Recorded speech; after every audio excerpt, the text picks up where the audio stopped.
হিসেবে গড়ে তুলেছে গোপালগঞ্জকে। আমরা বলেছি গোপালগঞ্জের মানুষকে, গোপালগঞ্জের সাধারণ জনগণকে আমরা মুজিববাদ থেকে মুক্ত করব।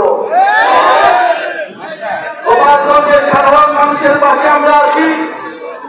আমরা আহ্বান জানাতে চাই সরকারের কাছে, গোপালগঞ্জের কোন একজন সাধারণ মানুষকে যাতে হেনস্থা না করা হয়, কিন্তু ফ্যাসিস্ট সন্ত্রাসী প্রত্যেককে ধরে ধরে গ্রেফতার করতে হবে। সংগ্রামী বন্ধুগণ, 4 জন মানুষ বিচার বহির্ভূত ভাবে গতকাল মারা গিয়েছে।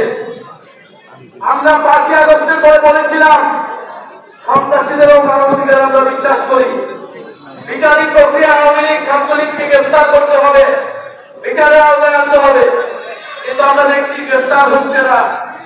গ্রেফতার হলে কোর্ট থেকে ছাড়া পাচ্ছে, বিচার প্রক্রিয়া যাচ্ছে না। প্রশাসনের বিভিন্ন স্তরে যারা স্বৈরাচারের দোষর রয়েছে এবং দুর্নীতিবাজ কর্মকর্তারা রয়েছে, তাদের প্রতি বলে দিতে চাই, বিচারের দাবিতে আমরা রাজপথে নেমেছি।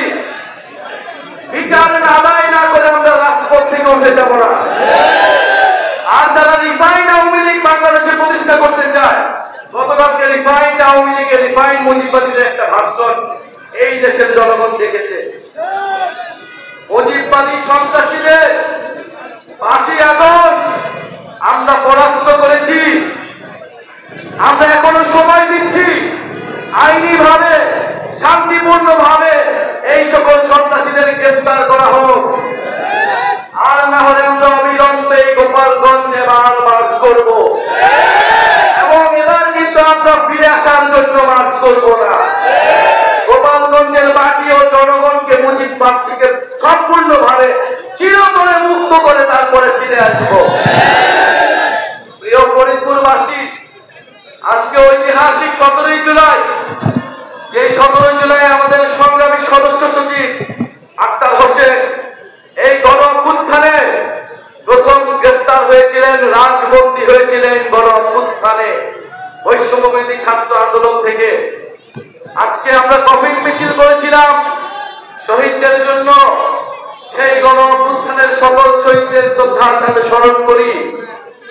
যারা ভেবেছিলেন এই জুলাই পদযাত্রা আক্রমণ করে, বাধা দিয়ে, সশস্ত্র হামলা করে থামিয়ে দিবেন, তারা ভুলে গেছে যারা কাদের সামনে দাঁড়িয়েছে।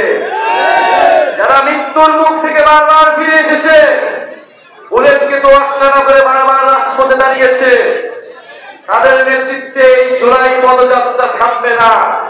64টা জেলায় পদযাত্রা না করে আমরা ঘরে ফিরব না। এইটা বাংলাদেশের মানুষের কাছে আমরা ওয়াদা, এবং আমরা 3 আগস্টের মধ্যে 64 জেলায় আমরা পদযাত্রা করব।